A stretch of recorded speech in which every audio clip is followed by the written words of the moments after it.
I demand that an all-party delegation be sent to the areas as it was sent to Gujarat.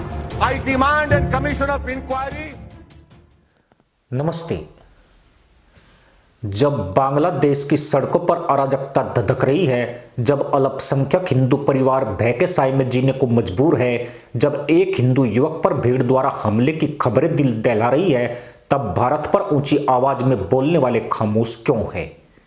क्या यह खामोशी संयोग है या सोची समझी रणनीति? क्या मानवाधिकार सिर्फ भारत की सीमाओं तक ही सीमित है? क्या नैतिकता का पैमाना पहचान और देश बदलते ही उलट जाता है? और सबसे बड़ा सवाल, जो लोग भारत में मुसलमानों के रहनुमा बनकर कैमरों पर चीखते चिल्लाते हैं, वे बांग्लादेश में हिंदू युवक के साथ हुई हैवानियत पर एक शब्द बोलने से क्यों कतराते हैं? आज बांग्लादेश में हालात बद से बदतर हैं। सत्ता की उठापटक, सड़क पर हिंसा, भीड़ का उन्माद और कानून व्यवस्था का चरमराता ढांचा, इन सब के बीच सबसे ज्यादा पिस रहा है आम नागरिक। लेकिन इस अराजकता में अगर कोई निशाने पर है तो वह धार्मिक अल्पसंख्यक। मंदिरों पर हमले, घर दुकानों की तोड़फोड़, डराने धमकाने की घटनाएं, ये सब कोई नई कहानी नहीं है। नया है तो बस दुनिया की चुप्पी। वही दुनिया जो भारत में हर छोटी सी घटना पर रिपोर्टों का अंबार लगा देती है। वही तथाकथित एक्टिविस्ट जो भारत के भीतर चयनित वीडियो काट छांट कर सोशल मीडिया पर ट्रेंड कराते हैं, आज बांग्लादेश की जमीन पर बहते आंसुओं को देखने से इनकार कर रहे हैं। क्यों? क्योंकि यहां नैरेटिव फिट नहीं बैठता, क्योंकि यहां पीड़ित सही कैटेगरी में नहीं आते, क्योंकि यहां शोर मचाने से फंडिंग, फॉलोअर्स और सुर्खियां नहीं मिलती। सोचिए, जिस दिन बांग्लादेश में एक हिंदू युवक को भीड़ ने निशाना बनाया, जिस तरह खुलेआम हिंसा हुई, उसी दिन भारत के भीतर बैठे सुघोषित रहनुमाओं की टाइमलाइन कैसी थी? कहीं चिंता नहीं, कहीं निंदा नहीं, कहीं इंटरनेशनल अपील नहीं। वही लोग जो भारत में हर घटना को सांप्रदायिक चश्मे से देखते हैं, जो हर दिन माइक्रोफोन पकड़कर इंसाफ की दुहाई देते हैं, आज बांग्लादेश के मामले में अचानक तथ्यों की पुष्टि का बहाना क्यों ढूंढ रहे हैं? क्या पीड़ित की पहचान बदलते ही संवेदना स्थगित हो जाती है? क्या इंसान की जान की कीमत जियोग्राफी से तय होती है? या मुद्दा किसी एक घटना का नहीं, एक पैटर्न का है? बांग्लादेश में हिंदुओं की आबादी दशकों से घटती जा रही है। यह कोई राय नहीं, यह आंकड़ों की चीख है। हर दशक में हिस्सेदारी कम होती गई, हर राजनीतिक उथल पुथल के साथ डर बढ़ता गया। लेकिन जब भी यह सवाल उठता है, तुरंत जवाब आता है, यह आंतरिक मामला है। अजीब बात है, भारत के लिए कभी यह आंतरिक मामला नहीं माना जाता। वहां तो हर राज्य, हर जिले, हर गली पर बाहरी टिप्पणी जायज हो जाती है। दोहरा मापदंड यही पकड़ में आता है। भारत ने बार बार संयम दिखाया है, कूटनीति के स्तर पर स्थिरता की बात की है, पड़ोस में शांति को प्राथमिकता दी है। लेकिन संयम को कमजोरी समझना सबसे बड़ी भूल होती है। जब सीमा पार हिंसा से जुड़ी तस्वीरें सामने आती है, जब अल्पसंख्यकों पर हमले बढ़ते हैं, तब सवाल उठता है कि अंतरराष्ट्रीय संस्थाएं कहां हैं? वे एनजीओ कहां हैं जिनकी रिपोर्टें भारत पर केंद्रित रहती है? वे सेलिब्रिटी एक्टिविस्ट कहां हैं जो कैमरे के सामने भावुक भाषण देते हैं? जवाब साफ है, यहां कैमरा नहीं, यहां एजेंडा काम करता है।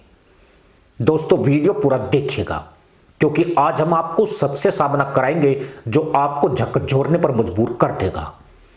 आज बात तथ्यों और आंकड़ों पर होगी और डंके की चोट पर होगी। आज बांग्लादेश में हालात किसी से छिपे नहीं हैं।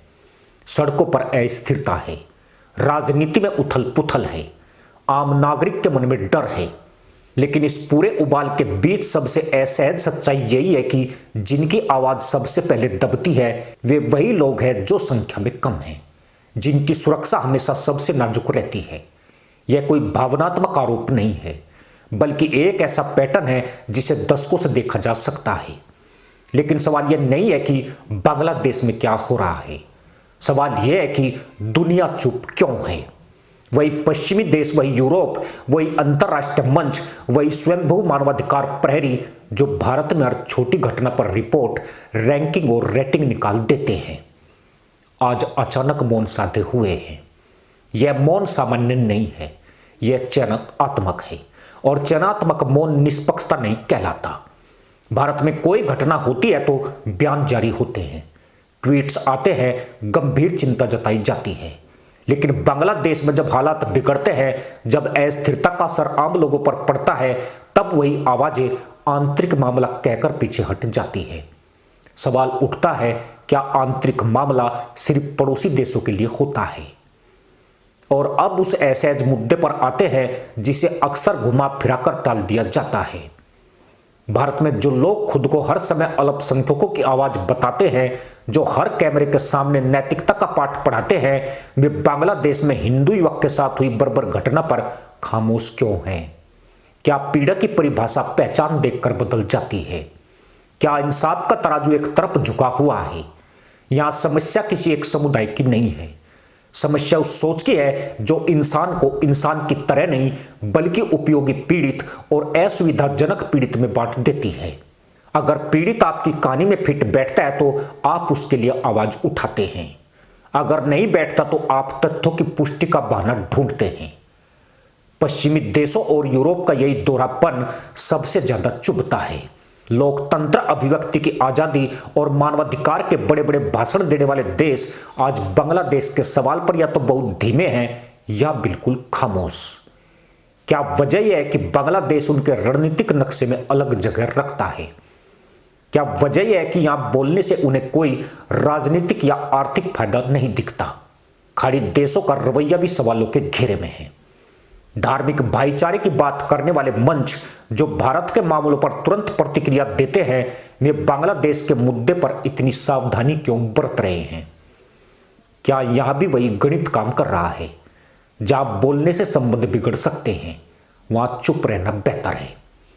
और फिर आते हैं वे अंतर्राष्ट्रीय एनजीओ और संस्थाएं जिनकी रिपोर्टें अक्सर भारत को कटघरे में खड़ा करती है। हर साल कोई ना कोई इंडेक्स, कोई ना कोई रिपोर्ट, कोई ना कोई चेतावनी। लेकिन बांग्लादेश के लिए वही संस्थाएं शब्दों की कंजूसी क्यों कर रही है? क्या उनका डेटा खराब हो गया है या फिर उनका नैतिक कंपास? यह सवाल इसलिए जरूरी है क्योंकि यह संस्थाएं खुद को निष्पक्ष बताती है। जब निष्पक्षता का दावा करने वाला मंच एक तरफ बोलता है और दूसरी तरफ चुप रहता है तो उसकी विश्वसनीयता पर सवाल उठना लाजमी है। और यह सिर्फ बांग्लादेश का मामला नहीं है, यह उस वैश्विक व्यवस्था का आईना है जहां इंसाफ अक्सर ताकत और सुविधा के हिसाब से तय होता है। अब बात करते हैं उन वैश्विक नेताओं की जो आज खुद को शांति का दूत बनाकर पेश कर रहे हैं। अमेरिकी राष्ट्रपति डोनाल्ड ट्रंप इन दिनों शांति, समझौते और वैश्विक स्थिरता की बातें करते दिखाई देते हैं। मंच बदलता है, कैमरा बदलता है, लेकिन संदेश यही रहता है कि दुनिया को शांति चाहिए। सवाल यह है, क्या उन्हें जलता हुआ बांग्लादेश दिखाई नहीं देता? क्या शांति सिर्फ उन्हीं इलाकों में जरूरी है जहां पश्चिमी हित जुड़े हों? यह सवाल व्यक्तिगत नहीं है, यह प्रतीकात्मक है। यह उस सोच का प्रतीक है जिसमें कुछ संकट वैश्विक बन जाते हैं और कुछ स्थानीय बनाकर अनदेखे कर दिए जाते हैं। अगर बांग्लादेश में अस्थिरता से लाखों जिंदगियां प्रभावित हो रही है, अगर वहां डर और अनिश्चितता का माहौल है, तो क्या यह शांति की परिभाषा में नहीं आता? भारत के लिए यह मुद्दा भावनात्मक भी है और रणनीतिक भी। पड़ोस में अस्थिरता का मतलब सिर्फ सीमाओं पर असर नहीं, बल्कि पूरे क्षेत्र की सुरक्षा, अर्थव्यवस्था और मानवीय संतुलन पर भी असर होता है। भारत ने हमेशा संयम की नीति अपनाई है, लेकिन संयम का मतलब मौन नहीं होता। अब जरा फिर से उन एनजीओ और अंतर्राष्ट्रीय संस्थाओं की ओर लौटते हैं जो संस्थाएं भारत में हर घटना को बड़े फ्रेम में रखकर पेश करती है। वे बांग्लादेश में अचानक परिस्थितियों की जटिलता क्यों याद करने लगती है? जटिलता भारत में नहीं होती क्या? या फिर जटिलता सिर्फ वहीं दिखती है जहां सच्चाई असहज हो?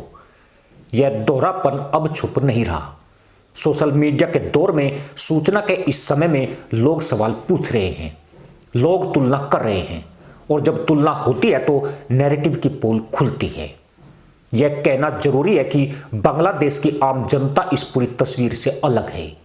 वहां भी लाखों लोग शांति चाहते हैं, स्थिरता चाहते हैं और डर के बिना जीना चाहते हैं। लेकिन जब अंतर्राष्ट्रीय मंच चुप रहता है तो कट्टर तत्वों को हौसला मिलता है, और यही सबसे खतरनाक बात है। चुप्पी सिर्फ अनदेखी नहीं होती, वह कई बार अप्रत्यक्ष समर्थन बन जाती है। भारत के भीतर बैठे स्वयंभू रहनुमा अगर सचमुच इंसाफ चाहते हैं तो उन्हें यह समझना होगा कि इंसाफ चयनात्मक नहीं हो सकता। अगर भारत में अल्पसंख्यकों की चिंता जरूरी है तो बांग्लादेश में अल्पसंख्यक नागरिकों की चिंता भी उतनी ही जरूरी है। एक पर बोलना और दूसरे पर चुप रहना नैतिकता नहीं, अवसरवाद कहलाता है। आज जरूरत है कि दोहरेपन पर खुलकर बात हो, बिना गाली के, बिना नफरत के, लेकिन पूरे सास के साथ। यह वीडियो किसी देश या समुदाय के खिलाफ नहीं है, यह उस सोच के खिलाफ है जो इंसाफ को टुकड़ों में बांट देती है। अगर पश्चिमी देश सचमुच मानवाधिकारों के पक्षधर है तो उन्हें बांग्लादेश पर भी उतनी स्पष्टता दिखानी होगी। अगर यूरोप लोकतांत्रिक मूल्यों की बात करता है तो उसे अपनी आवाज बराबर रखनी होगी। अगर खाड़ी देश नैतिक नेतृत्व का दावा करते हैं तो उन्हें मौन से बाहर आना होगा। और अगर वैश्विक नेता शांति के दूत है तो उन्हें हर जलते कोने को देखना होगा। सिर्फ वही नहीं जहां कैमरे चमकते हैं। इतिहास बहुत निर्मम होता है, वह शोर नहीं रिकॉर्ड देखता है। और अगर आज बांग्लादेश के मामले में दुनिया ने चुप्पी चुनी तो कल यही चुप्पी एक उदाहरण बनेगी कि इंसाफ का शोर बहुत था लेकिन सच के वक्त आवाज गायब थी। यही सवाल है, यही आईना है और यही वह बहस है जिससे अब बचा नहीं जा सकता। इसी के साथ अनुमति दोस्तों, जय हिंद, वंदे मातरम।